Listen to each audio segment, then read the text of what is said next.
സുഗമ ഹിന്ദി പരീക്ഷ എഴുതുന്ന എല്ലാ കുട്ടികൾക്കും കേരള ഹിന്ദി പ്രചാരസഭയുടെ അഭിനന്ദനങ്ങൾ. കേരളത്തിലെ സർക്കാർ എയ്ഡഡ് അൺഎയ്ഡഡ് സ്കൂളുകളിലെ 5 മുതൽ 12 വരെയുള്ള ക്ലാസ്സുകളിലുള്ള കുട്ടികൾക്കാണ് സുഗമ ഹിന്ദി പരീക്ഷ നടത്തുന്നത്.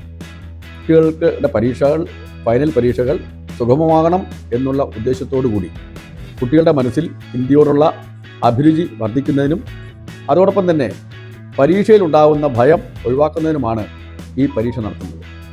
50 വർഷം പൂർത്തിയാകുന്ന ഈ സുഗമ ഹിന്ദി പരീക്ഷ സർട്ടിഫിക്കറ്റുകൾ വിതരണം ചെയ്യുന്നുണ്ട്. ഈ സർട്ടിഫിക്കറ്റുകൾ പലതും വർഷങ്ങൾക്ക് ശേഷം കേന്ദ്ര സർക്കാരുകളിലൊക്കെ സർവീസുകളിൽ ഇൻക്രിമെൻറ്റും മറ്റും ലഭ്യമാക്കുന്നതിന് ഒരു ഹിന്ദി പരീക്ഷ പാസ്സാകണം എന്നുള്ള നിർദ്ദേശത്തിന് അനുസൃതമായി ഈ സർട്ടിഫിക്കറ്റുകൾ ഉപകാരപ്രദമാകുന്നുണ്ട്.